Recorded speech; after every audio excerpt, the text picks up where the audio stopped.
Well, welcome back to the Real Estate and More Show. So appreciative that you're here with us today, and thank you for listening.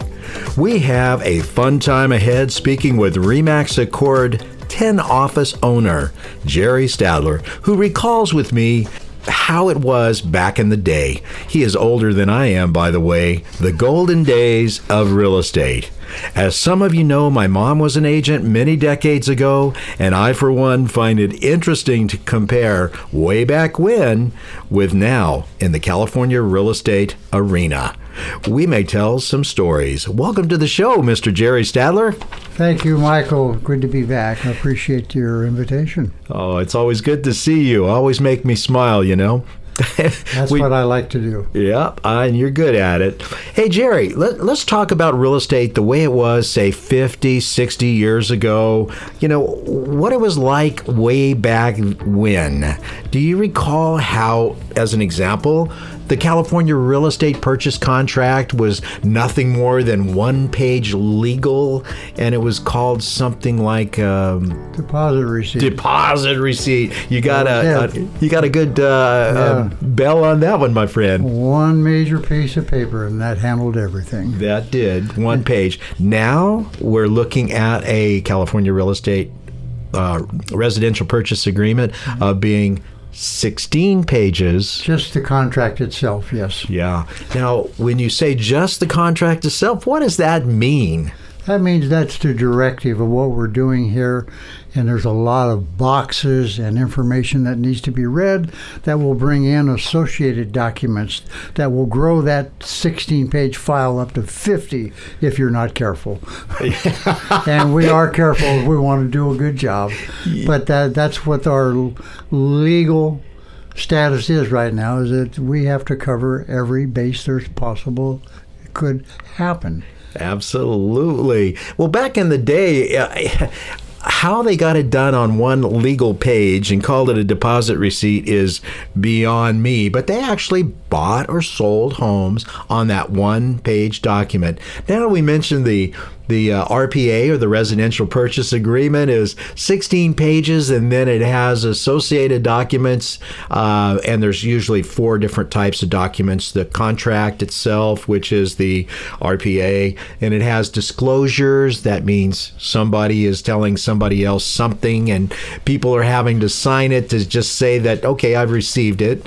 Advisories, and the last type are acknowledgments. So once you have all of those going, and then it's all coupled into that 16-page agreement, it becomes quite cumbersome. Right. Quite cumbersome. The 16-pager is a directive to lead you to associate documents. The extension of that thought process is the fact that in our area here where we work, we deal in multiple towns. So there's different associated documents for each town. So one of them may require a sewer or lateral inspection, the other town might not. So you have to be aware of all of them and how they operate. Not an easy task sometimes, because they're creating new ones as we speak. Do you remember how it was back in the day that there was no internet, and the clients really were precluded from learning anything about the area, the neighborhoods, the towns, and knowing a lot about what was going on as far as homes available for sale.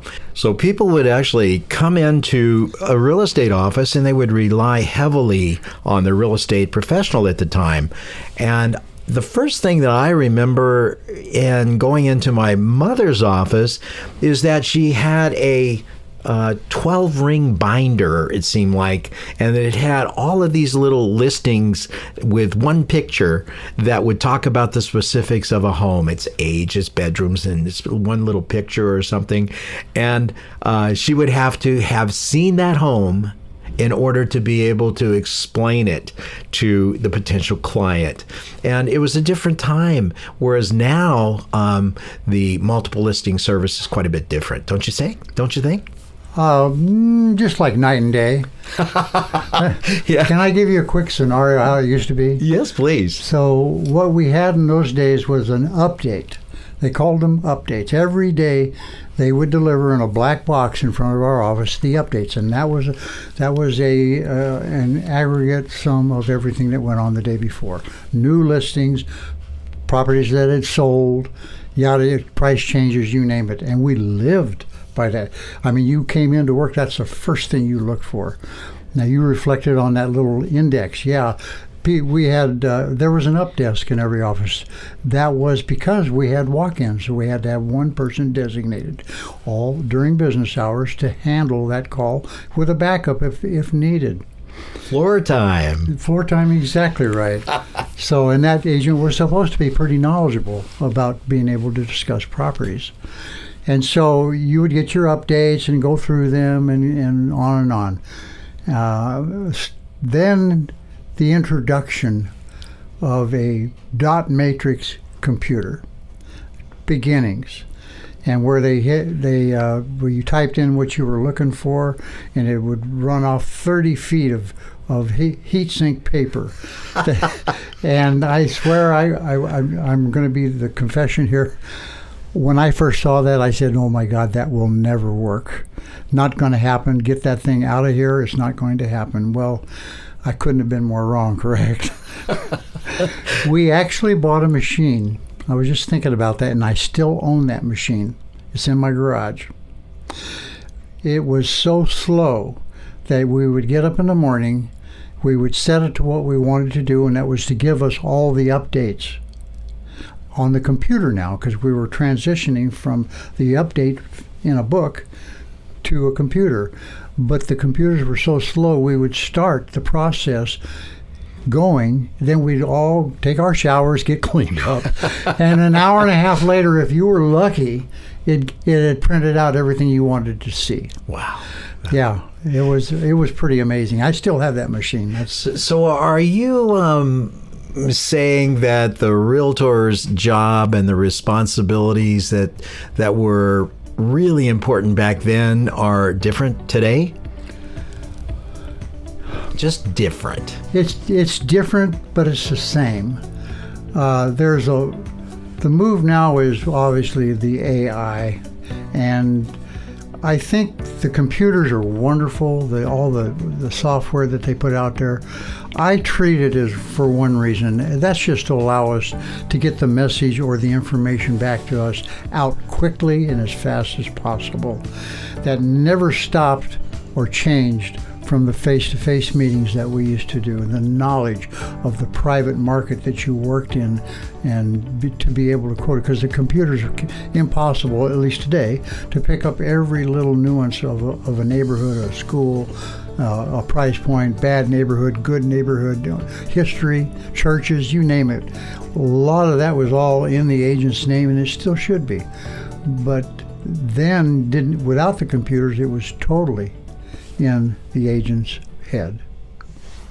So I think that the job of a realtor, realtor, has changed considerably from back in those days. It just seems like that realtor has to be able to navigate the 600, 800 pages of legalese in order to make the transaction happen, and then help people that have derived information from the internet today. A lot of difference back then versus now. That's absolutely true. We were the resource totally. With the advent of the computers, the customer that walks through our doors now, even from out of the state, another state, knows a lot. They know 1,000 times more than the agents back in the 70s and 80s. They really, really needed our expertise at large, but they still need that professional, local knowledge, because there's no way that the computer can do that yet. I say yet. I don't know if they can or not. It's in the future. But what's happening today is that the legal minds have basically made us basically attorneys to some degree. We're held almost to that type of a level. level, and it's really scary sometimes because you think you're doing everything correct. We're going to take a quick break. We'll be right back.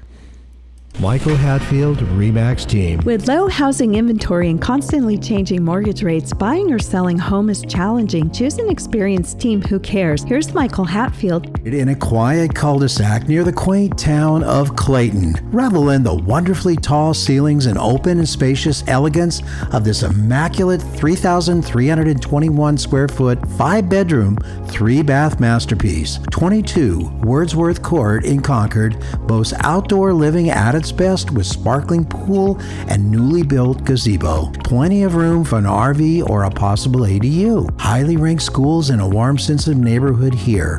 Don't miss this dream home. Get help with buying or selling a home by calling the Michael Hatfield RE/MAX team at 925-322-7775. That's 925-322-7775, or go to michaelhatfieldhomes.com. That's michaelhatfieldhomes.com. Michael Hatfield, real estate and more. Now, welcome back to our show. And an example was that we were having an argument over somebody was notified of something, and we proved that we were notified. We notified them. We sent them an email, and the person making the decision looked at us and said to us, "Can you prove that they got it?" I said, "Oh my God." Well, the email didn't bounce back. Yeah. That's not enough proof. They needed to respond or sign something or acknowledge. So it's got that technical, and that's just one little small facet of the things that we're up against. Yeah, so we're salesmen is what we are. We don't make the product. We don't design it. We just have knowledge about it.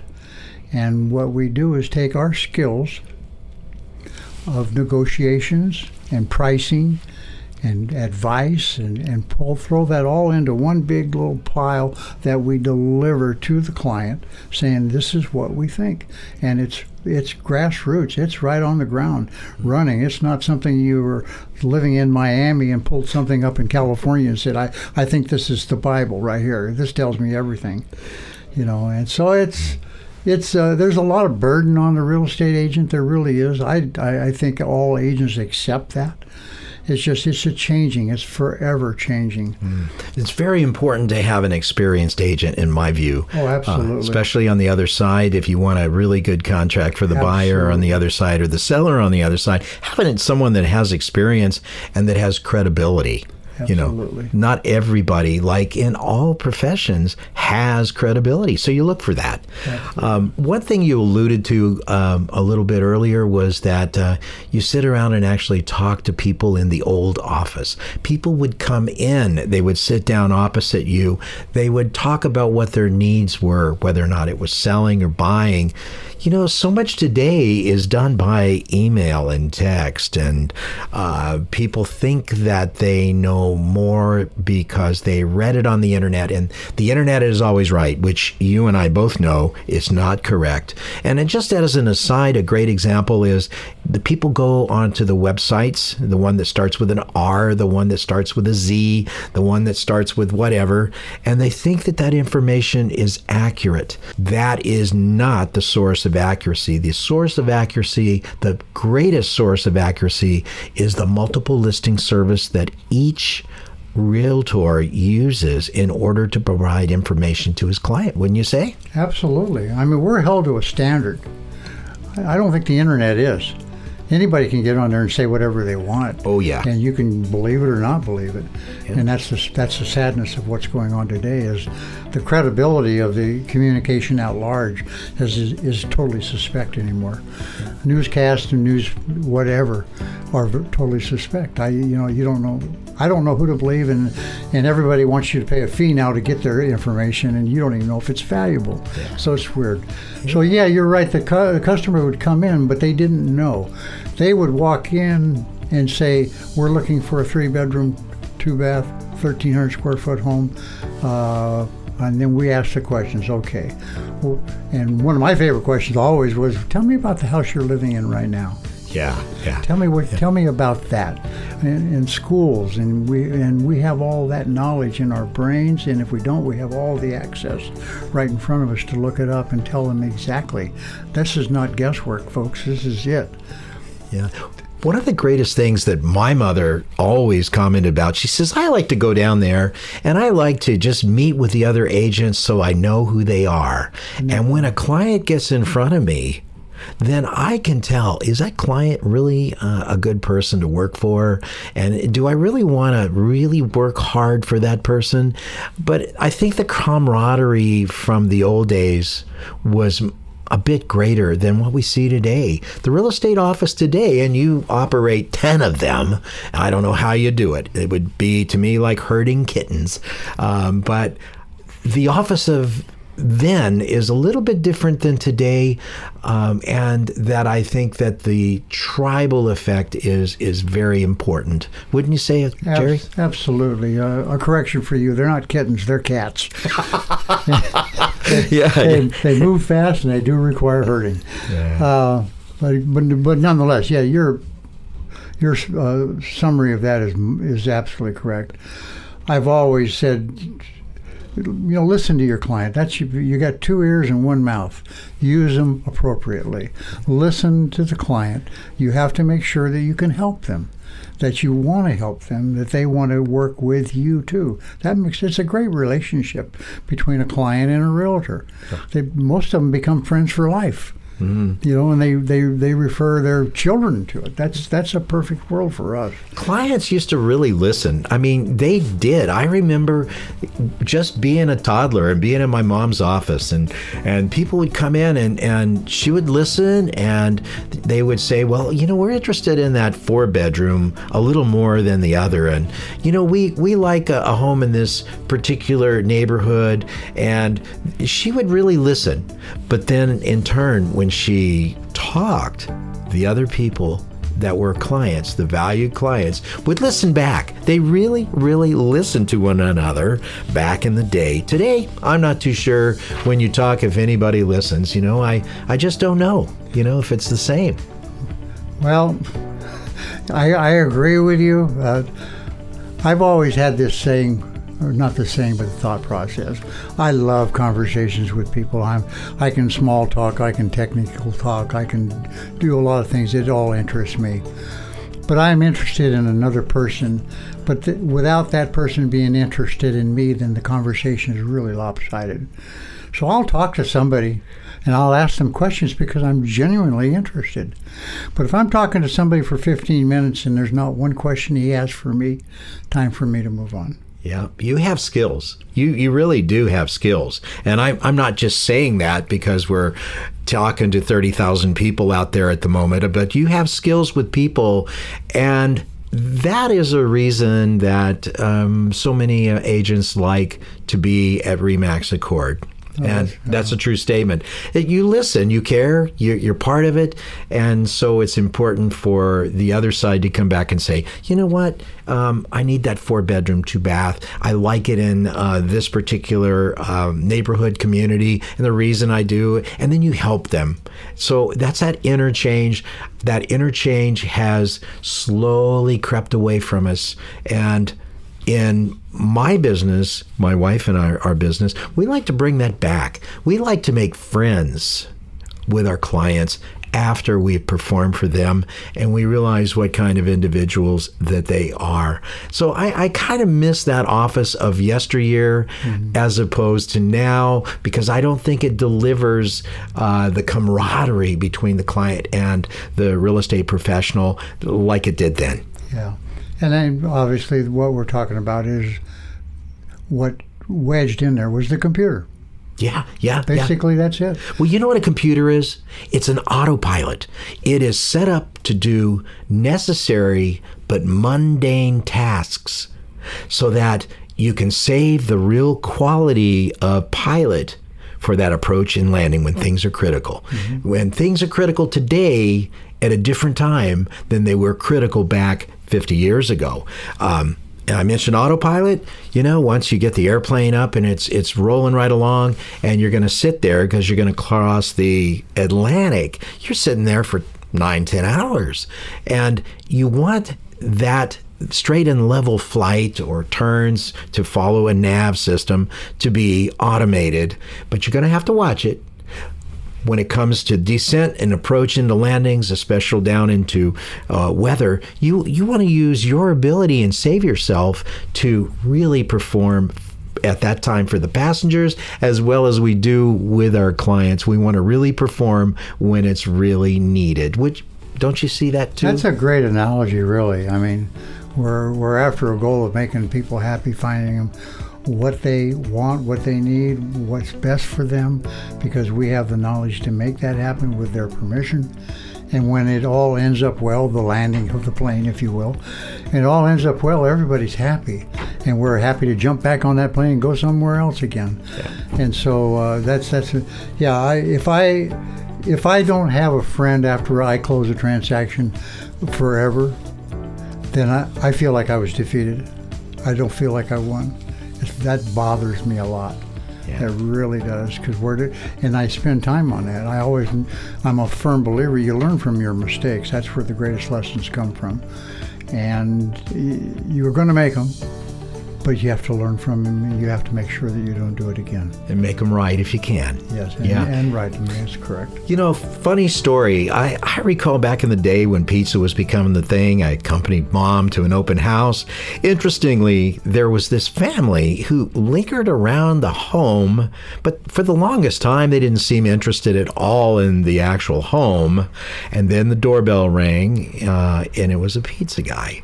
He had showed up bringing a pizza to these people, and they took and they finished off their pizza, and away they went. That was one of the funniest things I think that I ever had happen in real estate, and things do happen of an odd nature. Do you have a story like that? Oh, man, let's see.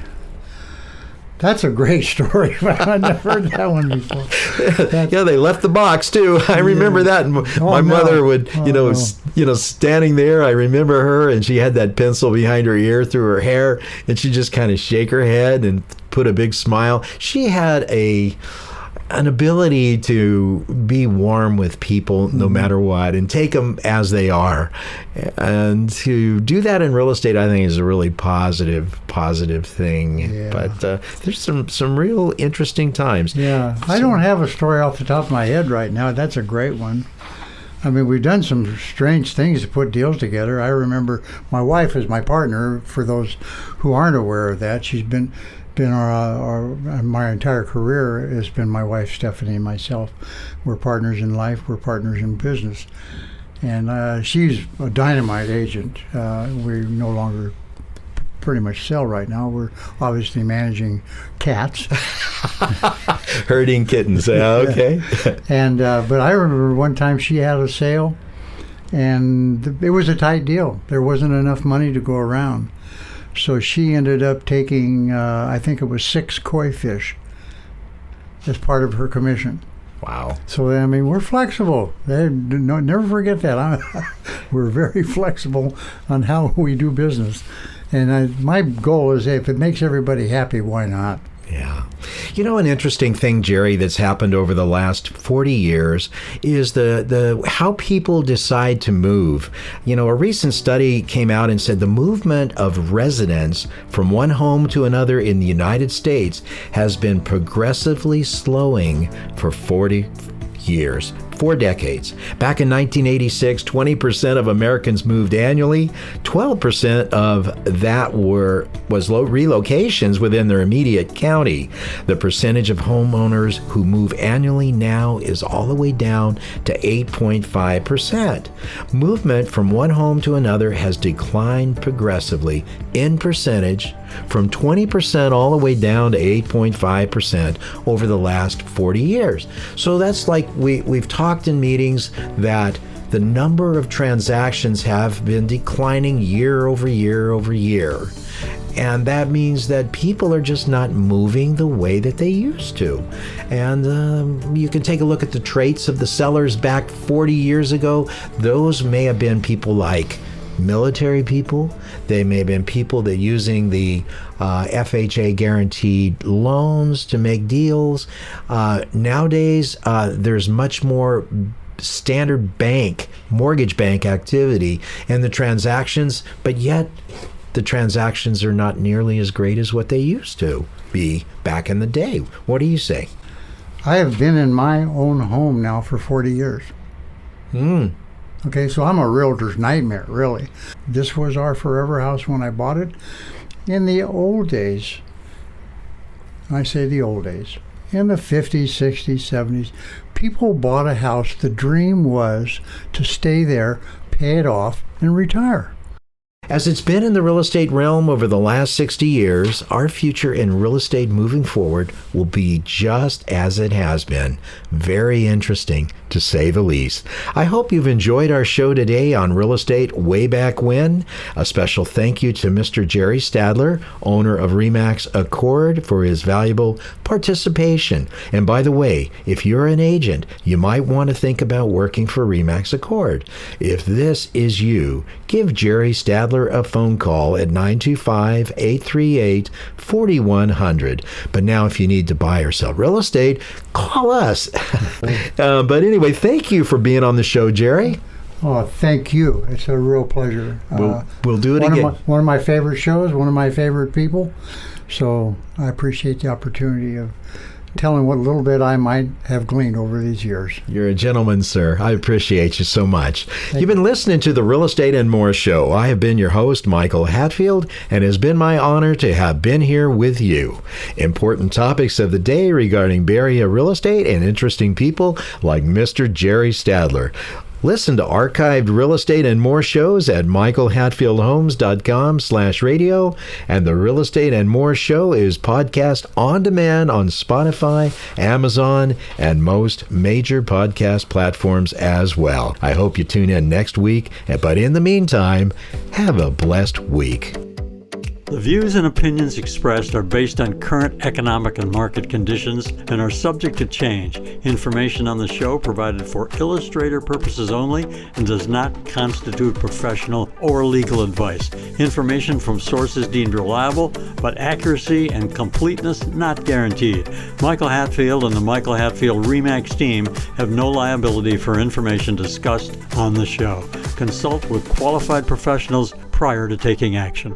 We at the Michael Hatfield RE/MAX team enjoy representing our valued clients. If you or someone you know is interested in buying or selling and wishes to schedule a complimentary appointment with the Michael Hatfield RE/MAX team, call us at 925-322-7775. That's 925-322-7775. Or go to our website, michaelhatfieldhomes.com. I'm Michael Hatfield. Thank you for listening today. Join us next Saturday for the next Real Estate and More, when we again sharpen our focus on how's the market. Join us next Saturday and have a wonderful week. Best wishes and blessings to you. DRE 01493761.